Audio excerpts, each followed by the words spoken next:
Can you trade Patrick Mahomes in a Superflex league under any circumstances? All that and more in this episode of Locked On Dynasty Football Podcast. You are Locked On Dynasty Football, part of the Locked On Podcast Network. Here are your hosts, Marcus Mosher and Kate Madjuk. Welcome back to the Locked On Dynasty Football Podcast, part of the Locked On Podcast Network, your team every day. We'd like to thank you for making us your first listen of the day.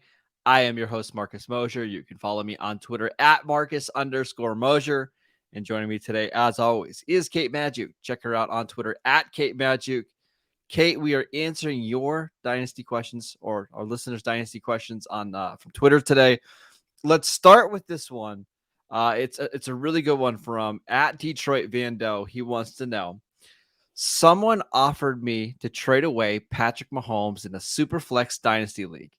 He offered me a late first this year, an early second, a 2024 first, and a Justin Fields. Now, I've always considered Patrick Mahomes untradeable, so I sent back an offer only a fool would accept. Can you break down a realistic offer, please? This is probably the toughest question we've ever gotten on this show, Marcus, because I think in a super flex, it's virtually impossible to trade away Patrick Mahomes. And you're going to need like a fool's ransom if you are going to do it. I mean, the safety that you get in a player like Patrick Mahomes, you do not find anywhere else in the quarterback position. Like, Patrick Mahomes, he's played 80 games. He's had almost 40% of those where he's finished in the top 5. Almost 40% of his weeks, he has finished as a top 5 quarterback. That is nuts. The only other quarterback to exceed 40% in that span, Josh Allen. 43% of the time, top 5 quarterback. Now, when you look at the floor, though, like it's even better, Marcus. Like, 72.5% of his games finished as a top 12 quarterback. As a QB1, almost 3 out of every 4 games he finished as a QB1. Do you know how many games he finished as a QB3 or worse? Probably never. 1% of his games. Yeah. Like, what? Like, it's literally one game. And I'm gonna, I can't see here which game it was. I'm just looking at the percentages, but like, that is how safe of an asset you are getting in Patrick Mahomes. And you see it like, regardless of the weapons he's throwing to, he always finds a way to make plays. You can't rule him out in terms of his playmaking ability with his legs. Like, there's no way to shut down Patrick Mahomes. So in order to take that security blanket away from my team, especially in a super flex where, like, if you have that quarterback position secured, you're kind of set, right? Like, it's gonna take a king's ransom. So, I mean, there's just a lot of directions that we can go. Let's first start with like the future is so unknown. Like, just look how much has changed in the last year in terms of the dynasty landscape. The one thing that we do know is that Patrick Mahomes is pretty good at football. In that situation, no matter what receivers are there or who isn't there, he's going to produce. And he's on this super long contract. He's never going to get moved. He might not finish as the number 1 fantasy quarterback every year, but he's going to finish inside the top 5. And there's just a lot of safety in that. But the other thing that we should mention is that you're just not seeing him moved really at all. Like, the dynasty community has basically said he's untouchable.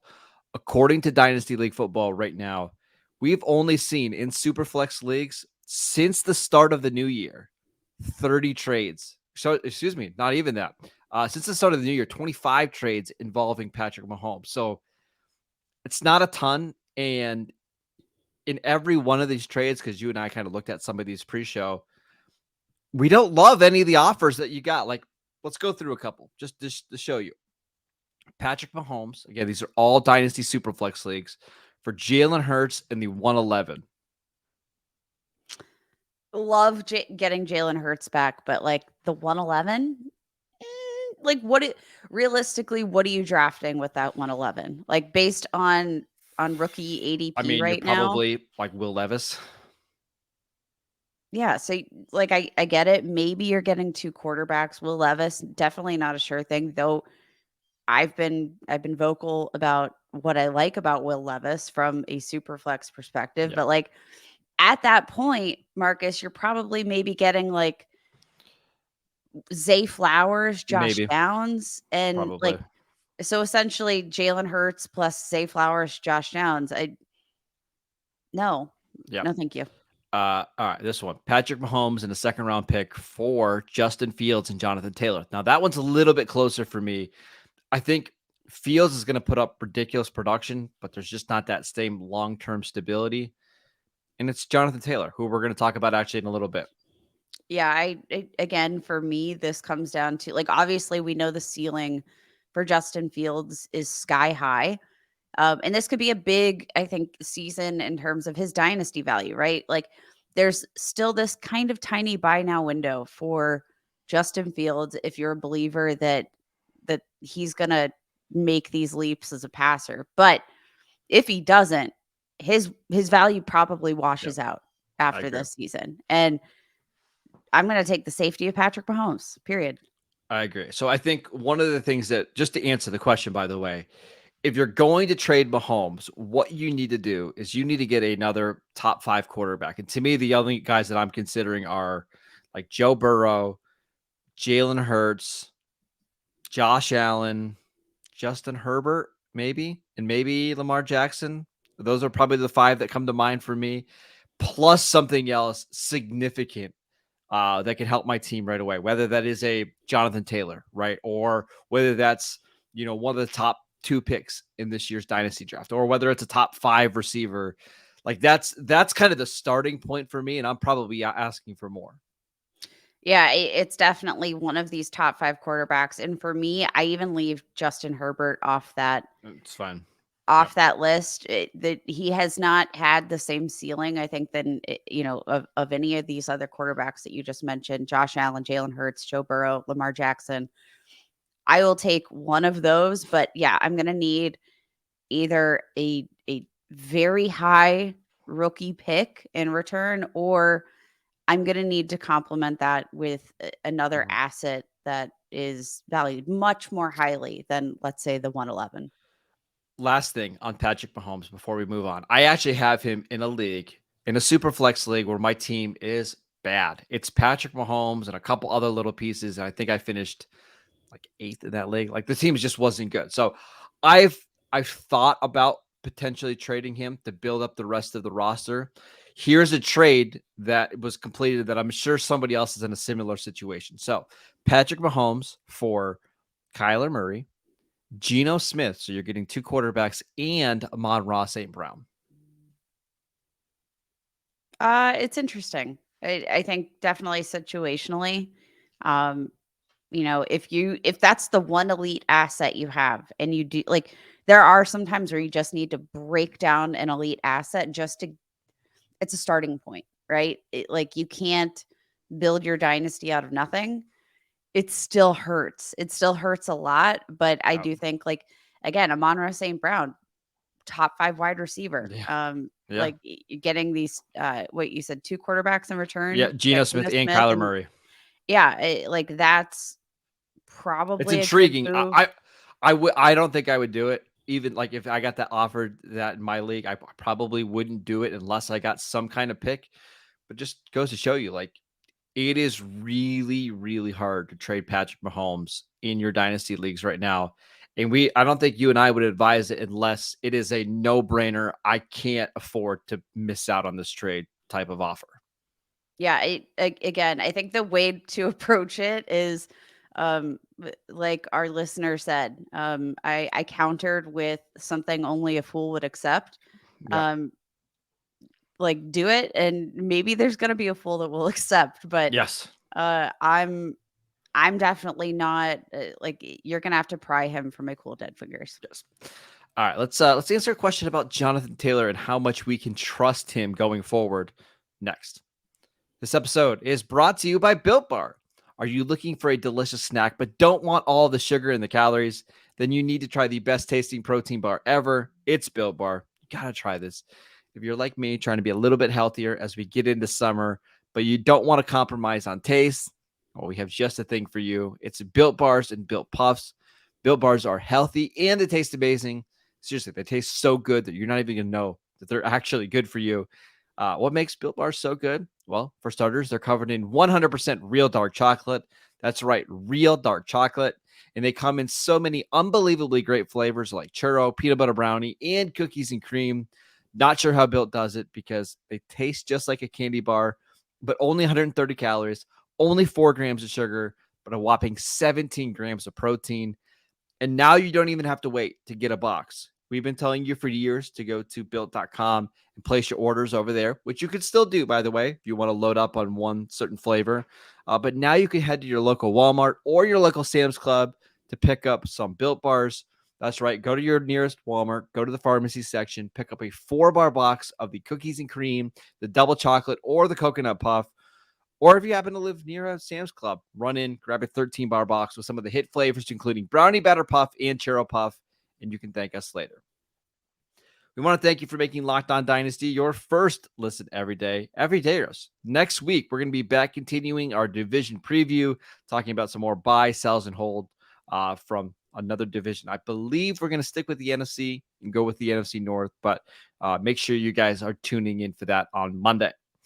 Okay, let's get to another question. This one from Yuma Cactus. He wants to know, will Jonathan Taylor be elite again? And can you trust him going into this season? I don't have any resounding concerns whatsoever about Jonathan Taylor. For me, 2023 or 2022 was the season of poor health.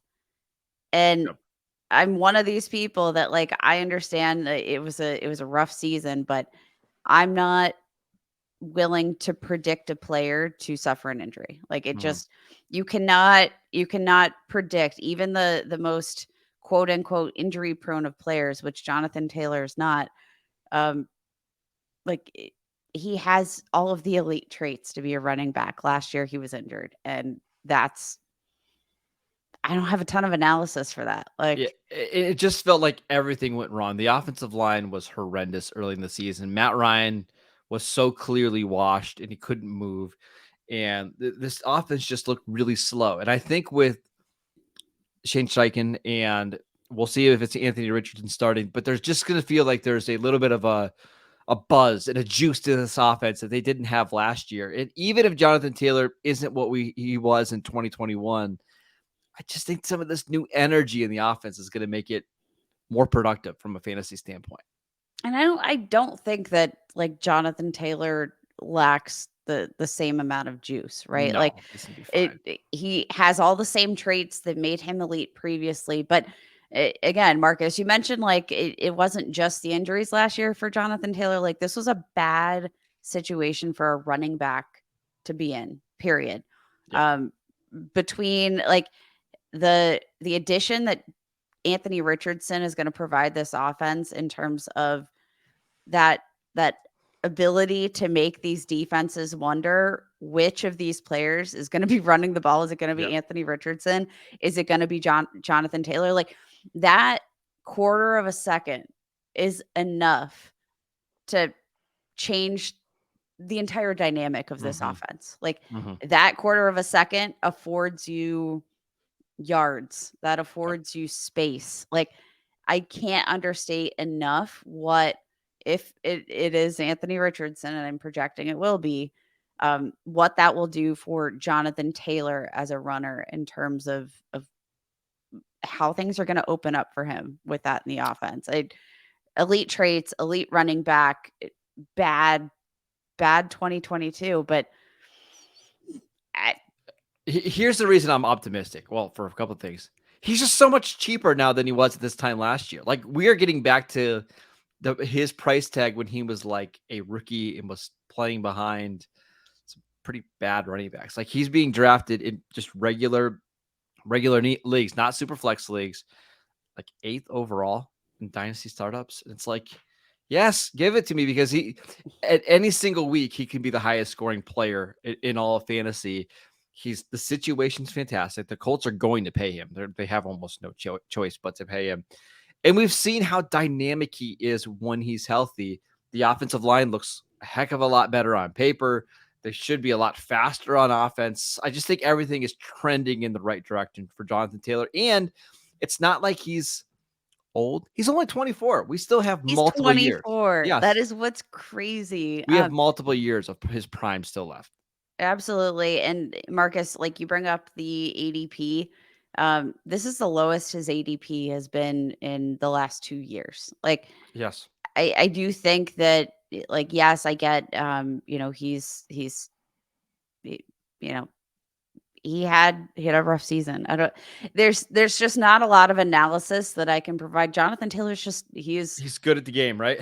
he is one of the best running backs in the NFL, and we've already seen it translate to fantasy points. I think, even on top of like I mentioned that sort of split second that Anthony Yep. Richardson is going to afford this offense. Like I also think they're going to have a lot more scoring opportunities, and Yep. all of that is excellent for a running back in fantasy football.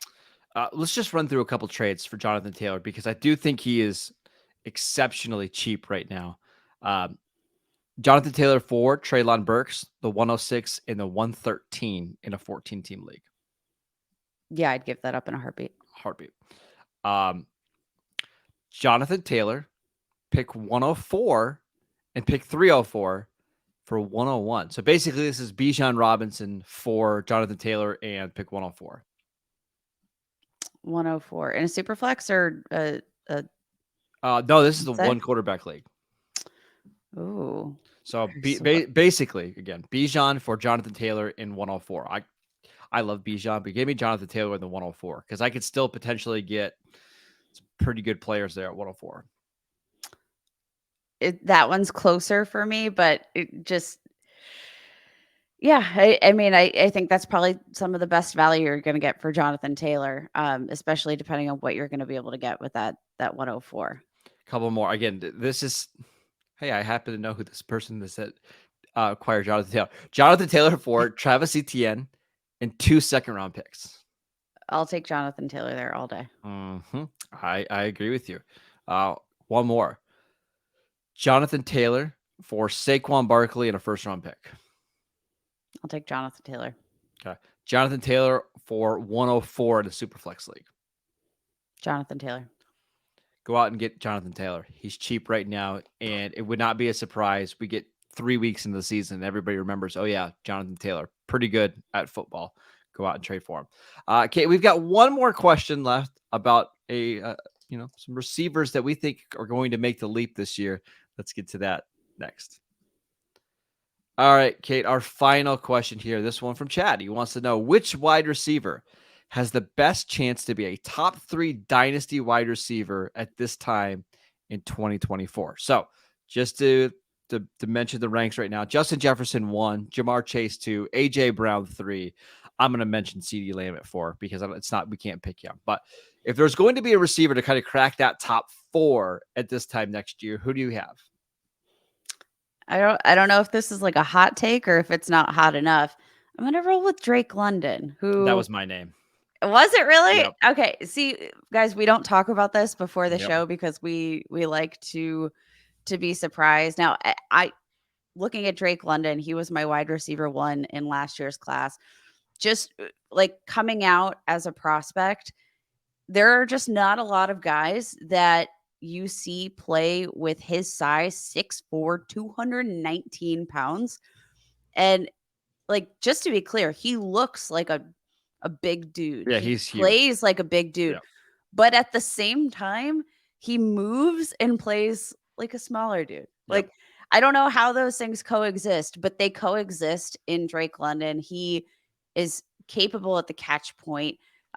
Coming out in 2022, ranked 6th in missed tackles forced. And like, I think he has the opportunity here, especially if, we're going to, I think, just improve this overall offense, continue to feed into that run. I think that helps balance things out as Desmond Ritter looks to make the next step. And I love Drake London. I love his physical tool set. And like the biggest knock on him, yeah, he's not like a speedster, but he's so physically dominant that he Yep. doesn't need to be. I agree. And if you look at like the efficiency stuff now last year, despite some pretty bad quarterback play, Kate averaged 7.4 yards per target on 117 targets. I could see a situation this year where he's just at, 160 targets and averaging 7.7 yards per target. And all of a sudden that's 1,200 yards. And with his size of the red zone, maybe you get 9 touchdowns. And if he's 1,200 yards and 9 touchdowns at age 21, he's going to be a top 3 dynasty asset. Like he just is. So I, So good. I He's so good. he is. I'm ranking Garrett Wilson and Chris Olave, higher than Drake London. But if you're asking me for the ceiling, I think Drake London has it just because of the size that you mentioned. And outside of Kyle Pitts, there's really nobody else in this passing attack that's going to scare anybody. So he just might get absolutely peppered with targets. Yeah, I just think the physical tool set, definitely I think if you're looking at Garrett Wilson, Chris Olave, and comparing them to Drake London, I think they get the edge just because of the quarterback that they're playing with. I think that probably gives them a little bit of a safer floor, but like I don't think you can get much worse than what Drake London No. put up with in terms of passing offense last year, and still posted 866 receiving yards, 4 touchdowns, ranked 12th among wide receivers in PFF receiving grade. Just I think really outplayed what doesn't look to be like a super overwhelming stat sheet in his rookie season. Yeah, just one more thing on Drake London before we move on. I know the sample size is small, and Kyle Pitts wasn't on the field because he was dealing with an injury. But in the games that Desmond Ritter started, he averaged almost 86 receiving yards per game. You translate that to a 17 game season, 1,400 yards. Now he didn't score a touchdown, which that's going to change, right? But I just think there's a chance that he's 79 yards a game, a half a touchdown. And if he puts up those kind of numbers at age 21, that's why we're going to be ranking him so highly. He's going to be a top 3, a top 4 dynasty receiver. I'm buying. I'm in. Period. Yes, there you go. All right, that is it for today's show. We want to thank you for making Locked On Dynasty your first listen of the day. As always, you can listen to the podcast wherever you get your podcast. We are free and available every single day. Check out our show on YouTube. You can go follow Kate on Twitter at Kate Maggiuk. I'm at Marcus_Mosher. Again, every dayers will be back on Monday to talk about another NFL division as we get you ready for the 2023 season. Enjoy your weekend. We'll see you guys next time.